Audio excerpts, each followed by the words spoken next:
Very good afternoon to all of you. मैं अपनी एक स्टूडेंट का मॉक इंटरव्यू लेने जा रहा हूँ हिंदी में। ओके, GSSB के लिए आप मॉक इंटरव्यू सुने। लैंग्वेज मिक्स हो सकता है, लैंग्वेज बैरियर नहीं है, ये डिपेंड करता है पैनल पे। ओके, आपकी कैपेबिलिटी पे, आपकी एबिलिटी पे। DSSB का personal assistant, senior personal assistant का मॉक इंटरव्यू है। आप इसे सुने और हेल्प लें। मेरा नंबर है 7503235358। सैटरडे तक का स्लॉट फुल है। आप संडे ऑनवर्ड से फेस टू फेस मॉक के लिए और mock plus classes plus guidance के लिए कभी भी फीडबैक ले सकते हैं। दिल्ली में संडे से फेस टू फेस मॉक भी स्टार्ट हो जाएंगे। ऑलरेडी कुछ मॉक्स हो रहे हैं बट सैटरडे तक अभी स्लॉट फुल है।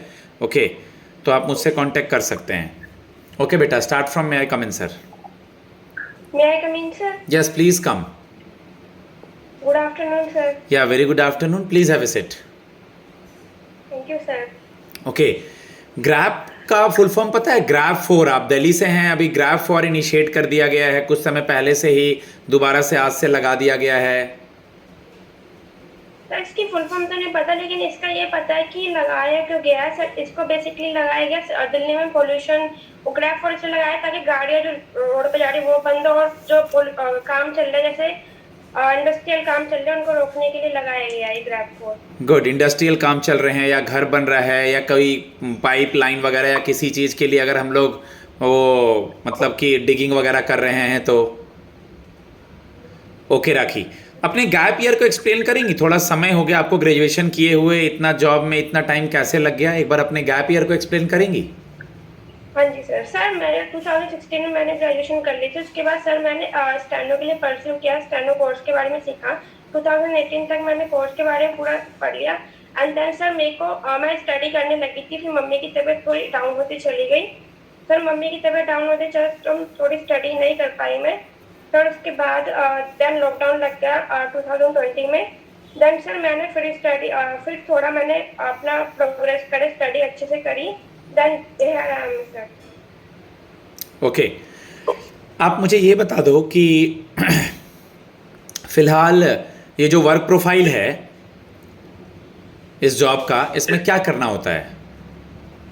सर पीए का मेन काम होता है जो ट्रांसक्राइब करना, जो जज जो भी बोल रहा है, जो भी मैटर चल रहा है कोर्ट में, उसको ट्रांसक्राइब करना। और उसका पीए और जज के जितने भी कॉल्स होती है उनको अटेंड करना, फाइल्स को मेंटेन करना, ये सब काम होता है सर पीए का। कोर्ट हियरिंग क्या होता है बेटा? सर कोर्ट हियरिंग मतलब जैसे कोर्ट में कोई केस है तो सर उसमें जो कोर्ट हियरिंग होगी वो स्टेट के अकॉर्डिंग कोर्ट हियरिंग की जाती है, जिसमें दो लोगों की केस लाया जाता है। ड्राफ्टिंग क्या होता है? सर ड्राफ्टिंग होता है तो रिटर्न में डॉक्यूमेंट लिखा जाता है, उसको कन्वे करना, उसके डिसीजन को, व्यूज को और उनके ऑर्डर्स को देखना। गुड। नोटिंग क्या होता है बेटा? नोटिंग करना, उसके जो डॉक्यूमेंट होता है उसके प्रोसीजर को रिकॉर्ड करना, उसको कहते हैं नोटिंग। सुप्रीम कोर्ट में जो लेडी का आइडल था उसमें कुछ चेंजेस लाया गया उनकी मूर्ति में, कुछ पता है आपको इसके बारे में? हाँ जी सर। सर सुप्रीम कोर्ट की जो मूर्ति थी वो पहले ब्लाइंड फोल्डेड थी, अब उसको ओपन कर देगा जिससे वो कानून को अच्छे से देख सके। उनके पहले एक हाथ में वो थी जनरल साहब, उनके हाथ में एक हाथ में कॉन्स्टिट्यूशन की बुक लग दी गई है, और जिससे वो कॉन्स्टिट्यूशन को और हमारे जो नवीन न्याय हो रहा है उसको अच्छे से देख सके। इसलिए सुप्रीम कोर्ट की जो मूर्ति थी उसको ब्लाइंड फोल्ड से हटा दिया गया है। हमारा कॉन्स्टिट्यूशन कब बना था और कब से लागू हुआ था? सर हमारा कॉन्स्टिट्यूशन बना था 26 नवंबर 1949 को, और 26 जनवरी 1950 को ये लागू हुआ था। Good, very good. बाबा साहब भीमराव अंबेडकर का जन्मदिन कब मनाते हैं? तो बाबा साहब भीमराव अम्बेडकर का जन्म मनाते 14 अप्रैल को। ओके। राखी, आप मुझे ये बता दें कि आपने सुना होगा अभी हमारे चीफ जस्टिस ऑफ इंडिया नए बने हैं। हाँ जी सर। सर हमारे new chief justice of India है justice Sanjiv Khanna. Honourable justice Sanjiv Khanna. Okay, district court के बारे में आप कुछ जानती हैं? क्योंकि आपका जो ये जॉब है ये डिस्ट्रिक्ट कोर्ट में ही होगा, तो डिस्ट्रिक्ट कोर्ट के बारे में कुछ आइडिया है आपको?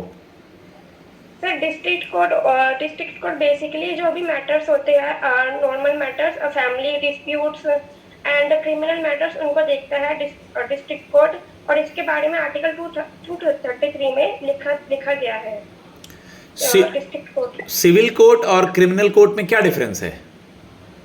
सर सिविल कोर्ट मेनली देखता है फैमिली डिस्प्यूट्स जो होते हैं, फैमिली या फिर रिलेशन में कोई डिस्प्यूट्स होते हैं उनको देखता है। क्रिमिनल कोर्ट जैसे रॉबरी करना, इन सबको देखता है क्रिमिनल कोर्ट। ओके राखी, हम आपकी पोस्टिंग दिल्ली में जो भी जितने भी डिस्ट्रिक्ट कोर्ट हैं उसमें से कहीं भी करते हैं तो आप लेट तक कैसे रुकेंगी, काम का वर्कलोड कैसे मैनेज करेंगी? सर डूरिंग स्टडी मैंने काफ़ी चीज़ों के बारे में ट्रैवल किया है, पढ़ाई की है, उसके लिए तो मैं कहीं पे लेट नाइट तक करना हुआ काम तो मैं कर लूँगी और ट्रैवल भी कर लूँगी, क्योंकि मैंने पढ़ाई करते टाइम ट्रैवल भी किया है और मैं लेट नाइट तक काम करने से मैं कोर्ट के बारे में अच्छे से जान पाऊँगी और अपना जो प्रोफाइल है उसको अच्छे से ग्रो कर पाऊँगी। तो लेट नाइट करने में सर मैं ईजिली कंफर्टेबल हूँ एंड मैं चीज़ों को अच्छे से ऑर्गेनाइज कर पाऊँगी। आपकी टाइपिंग स्पीड कितनी है? सर मेरी टाइपिंग स्पीड 45 वर्ड्स पर मिनट है। अभी फ्यूचर में कोई आपके पास जॉब अपॉर्चुनिटी है या फिलहाल आपका यही इंटरव्यू है? सर अभी तो नहीं है, अभी सर मैंने इसके अलावा एसएससी का पेपर दे रखा है, एसएससी स्टेनो का, एंड अभी सर सुप्रीम कोर्ट का एग्जाम है टाइपिंग टेस्ट। कल को अगर आपका कहीं और हो जाता है इसके अलावा तो क्या आप ये जॉब छोड़ के चली जाएंगी?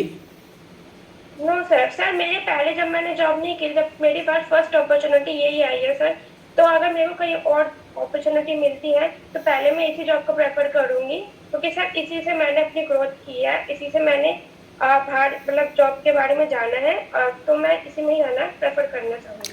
गुड। ये जॉब आप ज्वाइन कर लेती हैं अगर, तो आप जब ये काम करने लगेंगी तो किन किन बातों का ध्यान रखेंगी?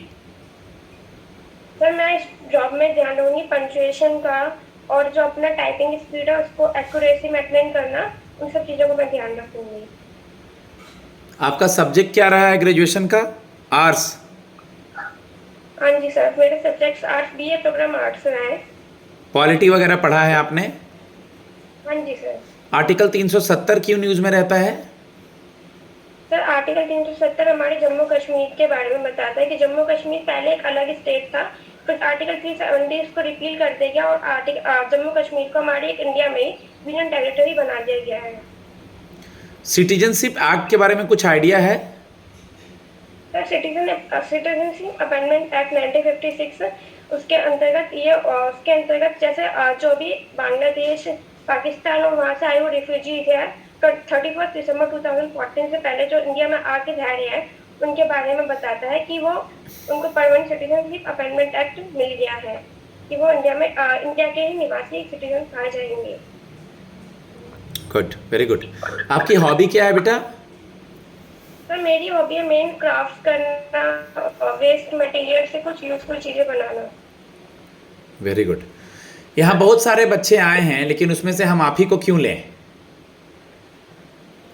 सर मुझे बाकी बच्चों के बारे में कुछ नहीं पता, बस मैं अपने इस पर जानती हूँ कि I am a good listener and मेरी टाइम मैनेजमेंट स्किल अच्छी है, तो मैं चीज़ों को अच्छे से ऑर्गेनाइज कर पाऊंगी और टाइम मैनेज करके अच्छे से उसको इम्प्लीमेंट कर सकती हूँ। मेरा कम्युनिकेशन स्किल अच्छा है। एक चीज़ और जोड़ देंगे, गुड लिसनर भी हूँ, मैं लोगों से बात भी कर सकती हूँ, मेरी स्पीड इतनी है, मैं अच्छे से विदाउट एरर के काम करके दूंगी। बिल्कुल आपने ऐसा बोला कि जैसे कि सर मुझे दूसरे बच्चों के बारे में पता नहीं है लेकिन मैं अपने बारे में बताना चाहूँगी। Good, very good. आप मुझे ये बता दें कि आपने वर्ड सुना है पिराम्बल? हाँ जी सर। इसके बारे में कुछ आइडिया है? सर प्रियम्बल हमारे कॉन्स्टिट्यूशन का एक वर्ड है, उसके अंदर प्रियम्बल के अंदर लिखा गया है कि हम भारत के लोग संप्रभु, भाईचारा, भातृत्व और इन सबको पालन करते हुए हम हमारे संविधान का अनुपालन करते हैं। दिल्ली यूनियन टेरिटरी है, यहाँ गवर्नर होंगे, लेफ्टिनेंट गवर्नर होंगे? सर यहाँ पे गवर्नर है। क्या नाम है उनका? लेफ्टिनेंट गवर्नर होंगे ना बेटा, गवर्नर नहीं है। सर इनका नाम है श्री विमल कुमार सक्सेना। विमल है कि विनय है? Vinay Kumar Saxena. Vinay Kumar Saxena, sorry sir. Okay, कुछ समय पहले दिल्ली का मेयर बना है, कौन है? सर हमारे दिल्ली के मेयर है श्री महेश कुमार खींची सर। दिल्ली में इलेक्शन होने वाला है तो इलेक्शन का डेट और काउंटिंग का डेट क्या है? सर दिल्ली में इलेक्शन का डेट है 5 फरवरी और काउंटिंग का डेट है 8 फरवरी। Good, very good. आपने शॉर्ट टर्म गोल और लॉन्ग टर्म गोल अपने लाइफ में क्या सेट किया है? सर मेरा शॉर्ट टर्म गोल है, अगर मैं इस जॉब में सिलेक्ट होती हूँ तो मैं यहाँ पे ही अच्छे से अपना वर्क एनवायरनमेंट बनाऊंगी और यहाँ कोड के बारे में अच्छे से सीखूंगी। एंड मेरा लॉन्ग टर्म गोल है, मैं इसी जॉब में इसी प्रोफाइल में अपनी हायर टू हायर ग्रोथ करूंगी और जो भी मैं सीखा है वो अपने मैं जूनियर कलीग्स को उनको बताऊंगी, उनको समझाऊंगी कोड के बारे में। अखबार पढ़ती हैं आप? हाँ जी सर। अभी 26 जनवरी को हमारे यहाँ चीफ गेस्ट कौन आने वाला है? तो हमारे यहाँ चीफ गेस्ट आने वाले इंडोनेशिया के प्रेसिडेंट प्राबोवो सुबियांतो। इंडिया की तरफ से कौन जाने वाला है स्वीरिंग इन सेरेमनी पे, डोनाल्ड ट्रंप जब राष्ट्रपति बनेंगे यूएस के? सर हमारे foreign minister S Jaishankar sir. Good, very good. Delhi में आपने सुना होगा कि मतलब बहुत सारे दिक्कतें हैं इन द सेंस ऑफ जैसे कोई भी लड़की अगर ऑफिस से लेट घर जा रही है तो थोड़ा उसको चीज़ों का ध्यान रखना पड़ता है। आप द्वारका मोड़ वगैरह आपका एड्रेस बता रहा है यहाँ, तो थोड़ा दूर पड़ेगा आपको जाने में, तो मेट्रो से जब घर जा रही हो तो किन बातों का ध्यान रखेंगी मेट्रो के बाहर या यहाँ से मेट्रो तक? सर जैसे मैंने ड्यूरिंग एग्जाम बहुत ट्रैवल किया तो मेरे को इन सब चीज़ों का थोड़ा नॉलेज है। जैसे मैं बाहर जाती हूँ तो अपने पास पूरी सिक्योरिटी लेके मतलब सामान लेके चलते हैं, जैसे पेपर स्प्रे लेके चलना। दिल्ली में अगर जैसे हम ट्रैवल कर रहे हैं अपनी सेफ्टी का ध्यान रखना और अपना पूरा देखना कि आसपास कोई कुछ गलत वे में कुछ हो तो नहीं रहा है, सबको देखते हुए चलना। ठीक है, लास्ट में 2 सवाल पूछना चाहूँगा मैं आपसे। आप दिल्ली की हैं, दिल्ली में राष्ट्रपति भवन में जो गार्डन है उसका पुराना नाम क्या था और नया नाम क्या है? तो उसका पुराना नाम मुगल गार्डन था और नया नाम अमृत उद्यान है। 15 अगस्त को और 26 जनवरी को जो परेड होता है वो कहाँ कहाँ होता है बेटा? सर वो कर्तव्य पथ पर होता है और 26 जनवरी को जो परेड होते हैं वो कर्तव्य पथ इंडिया गेट और के पास होती है, और जो 15 अगस्त को होते हैं वो लाल किले में झंडा फहराया जाता है सर। ठीक है गाइज, आप लोग अपने सब्जेक्ट से रिलेटेड, गैप ईयर से रिलेटेड, जॉब प्रोफाइल से रिलेटेड और जनरल क्वेश्चन प्रिपेयर कर लें। इंटरव्यू में कुछ भी पूछा जा सकता है, हमें सब कुछ तैयार करके जाना होगा। Okay, God bless you all. Interested हैं face to face mock interview वगैरह के लिए तो मेरा नंबर है 7503235358। God bless you.